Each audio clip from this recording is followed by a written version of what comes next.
Can right-wing parties in Europe build a united front? Populist leaders meet in Poland to discuss the continent's future. But how much impact do they have in European politics? This is Inside Story.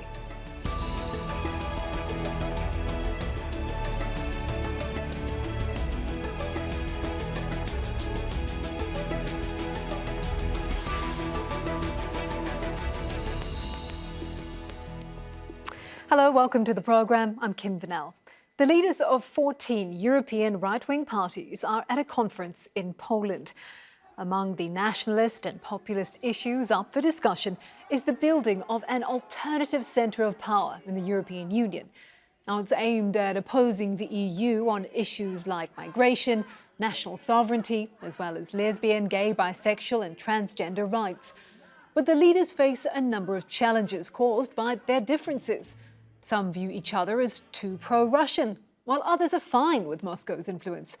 And some have opposing views on even the main issues, including asylum seekers, which countries should host refugees and how many. Despite that, what's clear is they all want more influence in European politics. I'm very optimistic about the coming together of this large group. I think what has happened to Poland is blackmail and a threat from the European Union. Poland's resistance, once again, will show everyone that only in the Union that we will succeed in making the European Union bend in the most harmful way. I'll begin our discussion in just a moment, but first let's take a look at some of Europe's main far-right parties. In France, Marine Le Pen presides over the National Rally. The party has made headlines mostly for what critics say is its harsh stance against Islam and French Muslim identity. In Poland, Jarosław Kaczyński leads the ruling nationalist populist Law and Justice Party, which is often at odds with European Union policies. Italy's La Lega party is led by Matteo Salvini. He has a reputation for a hardline stance on migration, for wanting to renegotiate EU laws on asylum seekers with the aim of deporting thousands of them. The Fidesz political party in Hungary is led by Prime Minister Viktor Orban. He presents himself as a defender of Europe against Muslim migrants. He's also at the centre of the bid to unite Europe's radical right parties.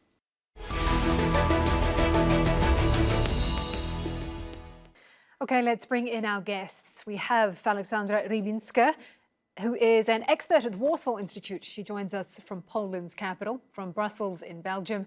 Karel, Lannoo, Chief Executive Officer at the Centre for European Policy Studies. And from Vienna, Colette Schmidt, a journalist at the Austrian daily newspaper Der Standard. A very warm welcome to you all. Thank you for joining us here on Inside Story. I'd like to begin with Aleksandra Rybinska. Do you think that these right-wing parties who are meeting in Warsaw can really build a united bloc? What are the challenges that they might face?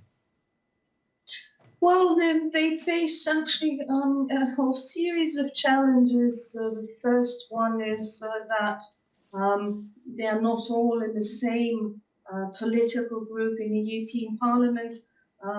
The Law and Justice that is governing in Poland is in the European Conservatives and Reformists group.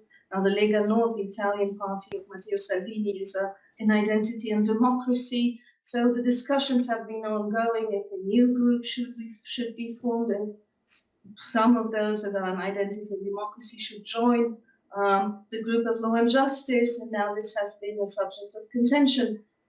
The second question, of course, is the attitude towards Russia. It is clear that we don't have any significant political forces in Poland that would be pro-Russian, overtly pro-Russian.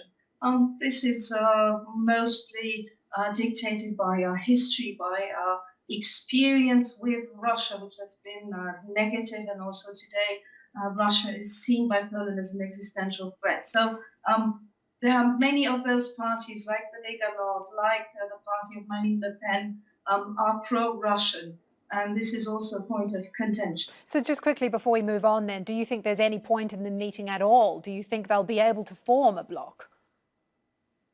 Well, I don't know if the aim of this meeting is really to form a bloc. I believe it is basically a continuation of that meeting that already took place in July, where a joint declaration was actually put out. this time also there will be probably a joint declaration. The subject of the meeting is European reform. These are all parties that want a Europe of nations, and this is something they firmly agree upon. So there are also many sticking points, and I think they will concentrate on this. So I expect some sort of debate, proposals for this kind of reform. They will also debate about how to stop the European Union's institutions from enlarging their competencies, as the Polish law and justice says, outside of the treaties, or circumventing the treaties. I think there will be a declaration on this subject. Okay, so you think there's going to be a declaration, not necessarily a united bloc as a result. I want to come to you, Karel, Lannoo. You don't take this meeting very seriously at all. Why is that? Well, I take it to some extent serious. It's only an attempt, and I think there have been many attempts in the past like this by the right-wing or extreme right-wing groups in the European Parliament to form one bloc, but so far they have not succeeded. One of the main reasons why they're doing this is because Fidesz, the party of Orban, which was before part of EPP, which is basically the centrist conservative group in the European Parliament, was pushed out of the EPP and is now looking for a new home. And of course, there have been some kind of courting of the, or say some groups have tried, like for example, also Salvini tried to join him and to form a right-wing bloc in the European Parliament. But all these attempts have failed so far. We basically have two groups which form each of them about 10%. So together, let's say the right wing, the extreme right forms about 20 to 25% in the European Parliament. But amongst them, they are so divided, they have such difference in orientation that it's extremely difficult to believe that they can form a common voice. Mm-hmm. If you see, for example, in what's happening in France at the moment, we thought, let's say, that until a year ago that probably Marine Le Pen would again be a serious challenger to Macron, but we now see that the extreme right in France is totally split in two groups, and Zemmour may overtake Le Pen in the presidential elections next year. So we see that the extreme right is split there, and I think which is the biggest threat in Europe for the extreme right which we have, because in Italy, because of the Draghi government, the La Ligue Nord has been pushed a bit to the side. We also see that Salvini is not coming to the meeting in Warsaw this weekend, which is also, I think, a very important sign. I think the biggest problem is essentially what is going on in France, and there we see that the extreme right is split. Also, if you look at the German elections in September, the AfD, the Alternative for Deutschland, and other extreme right groups do not pose a threat anymore in Germany. So I think it's an attempt to pose a voice, but as the previous speaker said, there is this issue about Russia where you have totally different orientations. And we know for sure that the party of Marine Le Pen got subsidies, got support from Russia, and something like this in Poland is totally unacceptable. Okay, I'd like to bring you in, Colette, Schmidt. We've talked a lot then about the differences between all of these parties meeting in Warsaw. Something that they have said previously when they signed that declaration of basically saying they're on the same page was that they want to fight for family values. I mean, but that could look very different to different parties and to different countries, couldn't it? Well, I totally agree to what you said about what is going on in France. I mean, that's one of the, I think, very important points that Marine Le Pen maybe wants to collect points if she tries to reunite or unite the far right, because at home it's not really going well for her.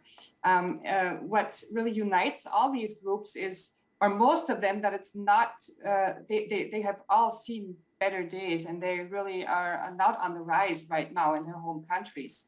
So this is one point. And the family values, as you call them, are really a problem that they have with human rights, LGBT rights. You can see that in Hungary and Poland, they are they really are in trouble because of this within the EU. So this is probably one of the reasons why Poland and Hungary are now sticking together, because here also you have the problem that Poland is very anti-Russian, and Orban apparently not at all. So this is probably one of the main reasons that they are not getting all the funds of the EU right now and have problems there. Mm-hmm. Aleksandra, Rybinska, I'd like to put that to you. Do you agree with the sentiment that the right-wing popularity across the board is on the decline across Europe? I wouldn't say it is on the decline. If you look at Poland, the law and justice is governing, and so is Orban in Hungary. And we don't know how the approaching elections in both countries will go, but chances are they will stay in power. So I wouldn't say it is universally declining. In some countries that might be the case. And I do believe that Eric Zemmour in France has joined the presidential race in order to shift the debate onto immigration issues more than it was present in the debate before. So I think he has a certain function in this presidential race, and it wasn't necessarily done so he can really become president, as he has slim chances for that to happen. So I think the right is maybe not in Italy and other countries about to take over power, but we have to say it is still there. I mean, the hope, I think, in Brussels was it was going to disappear one day, but that didn't happen. So it is present and it is gaining momentum, for example, in Sweden. So or in Spain with the Vox party. So we will see what's going to happen, of course, in the next couple of months and years, but that doesn't necessarily mean that those parties need to form a common bloc. They can cooperate in issues where they agree, and there are enough issues where they agree. So I don't think forming a united bloc is necessary. Karel, Lannoo, do you agree with what the previous speakers have said in terms of the impact, the power, the popularity of right-wing parties in European politics right now? Yeah, to some degree, but I would add to that what brings them together is their hate to Europe, but they have no alternative. Meaning, it's very funny. They don't like, all of them, Europe, and they come together to express this. But if you then look at the character of these different parties, they are so different already on this fundamental thing which you said, which is family values. They will have totally different views, for example, on the role of the church, on, for example, issues like abortion, which is a big issue for some of these parties, but not for others, or for example, on the other societal matters, where you see that it's extremely difficult to unite them. And they have been trying, as I said, let's say, to do this for a long time. If you compare this to the other political groups in the European Parliament, which also have this issue to try to form a common bloc, they are much more advanced, like the European People's Party or the Socialists and Democrats, or certainly the Greens or the Liberals. They are much more united in the political idea they stand for than the extreme right, which has totally different orientation. So again, I would say, I'm not too concerned, let's say, that they can do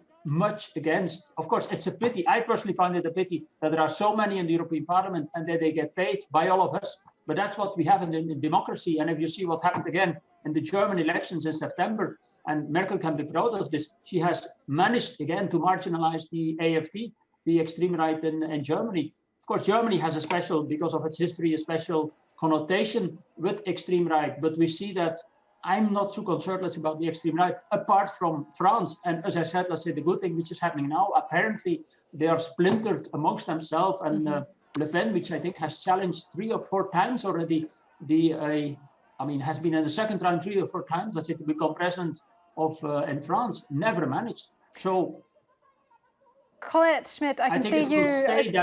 I just want to pass over to Colette.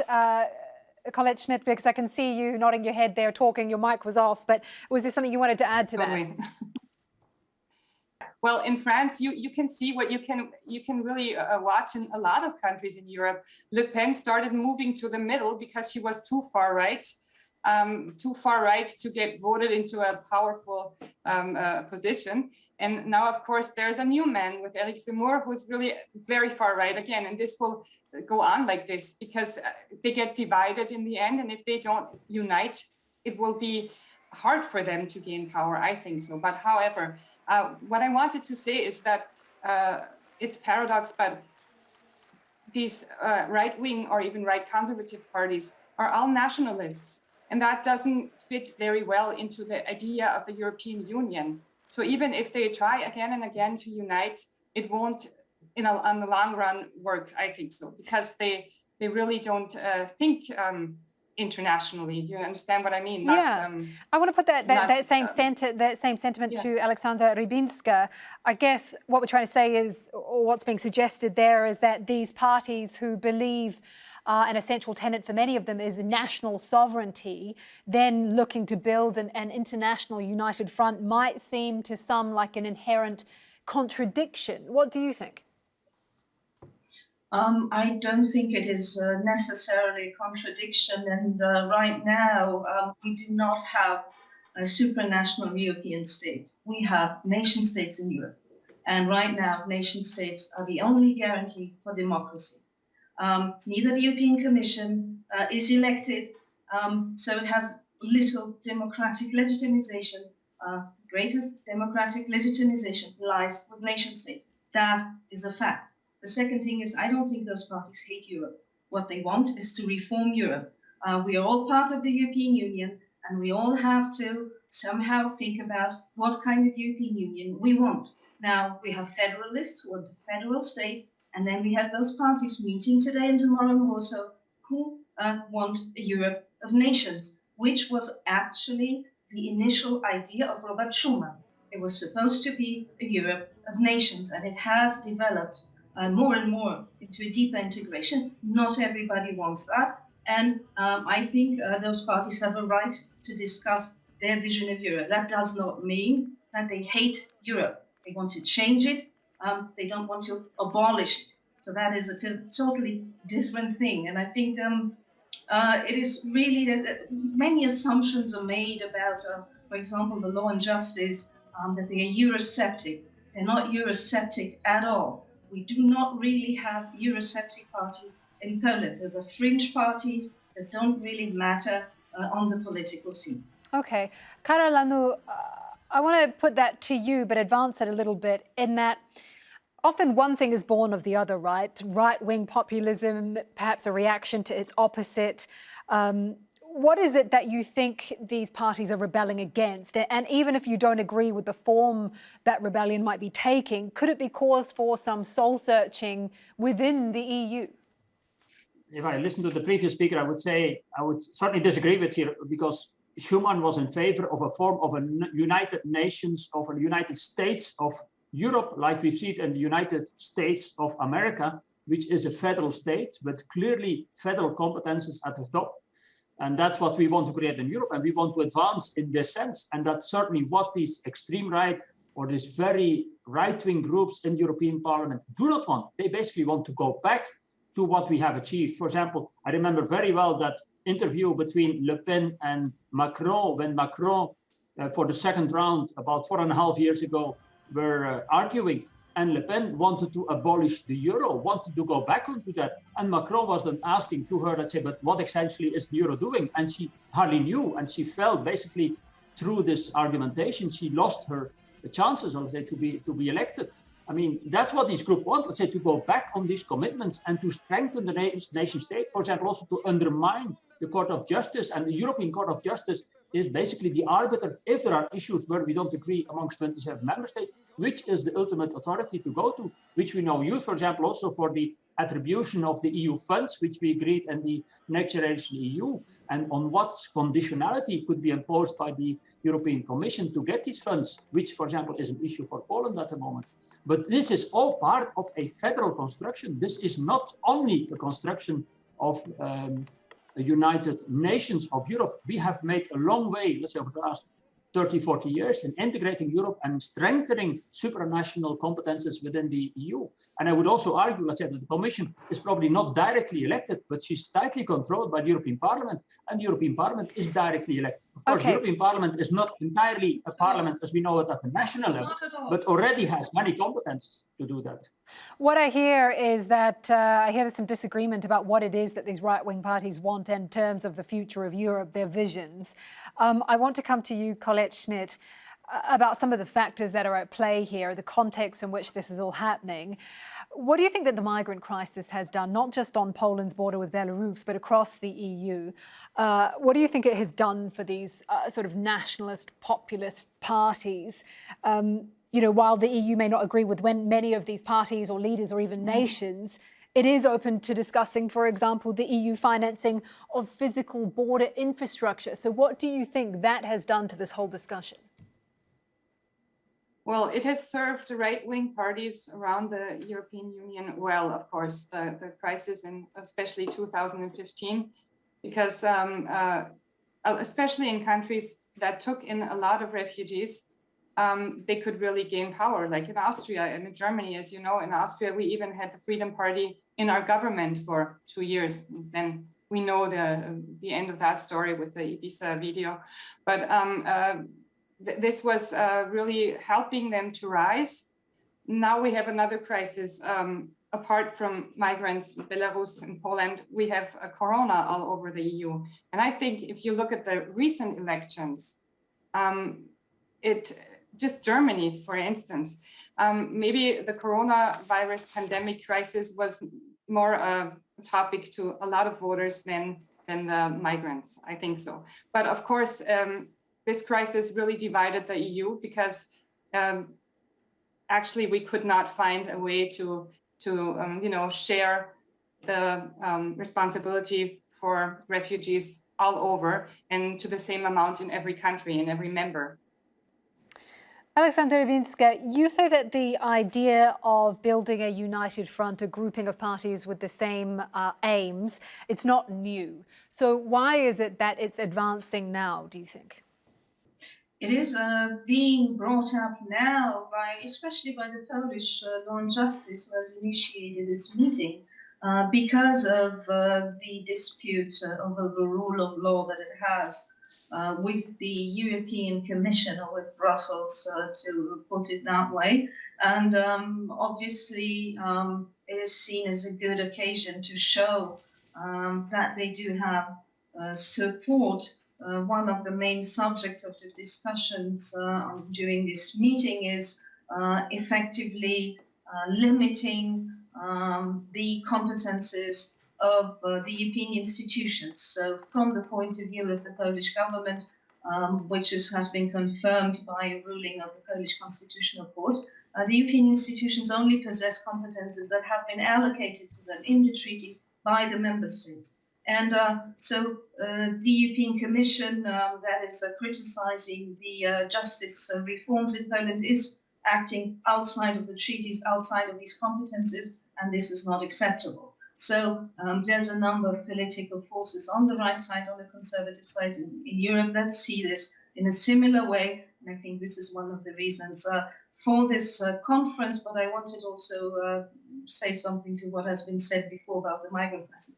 I would really like to stress the crisis at the Polish-Belarus border is not a migrant crisis. It is a geopolitical crisis. There are no natural migrant flows through Belarus. Belarus is a dictatorship, and I don't know of any people wanting to move there or go through there. This is a country where people flee from and not go to.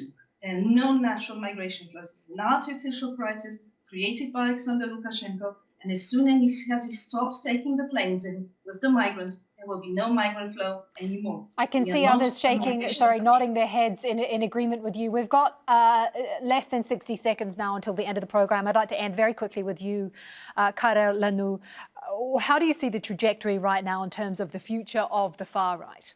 I mean, we'll continue to have a far right, let's say, in Europe, but that also will depend on the circumstances, on how we deal with all these different crises which we have.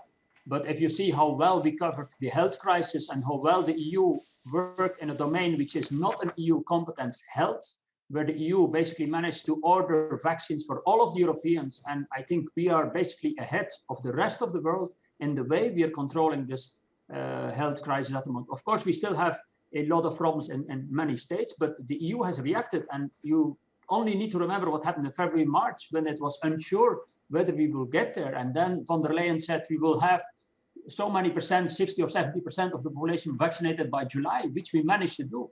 Again, in a domain which is not an EU competence, where you see, by the way, we see the same now with energy, a demand from member states, again, in an area which is not an EU competence, energy supply, to have more European competences, to jointly order gas, to jointly order, oil, for example, to just control the prices and to make sure that we have much more leverage on, for example, Russia, which is supplying a lot of gas in Europe. All right, my apologies. We'll have to leave it there. Very Big thank you to all of our guests for joining us, Aleksandra, Rybinska, Karel, Lannoo and Colette Schmidt.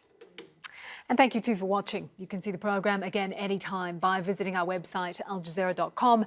And for further discussion, go to our Facebook page. That's facebook.com/AJ Inside Story. You can also join the conversation on Twitter. Our handle is @AJ Inside Story. From me, Vinell, and the whole team here in Doha. Bye-bye for now.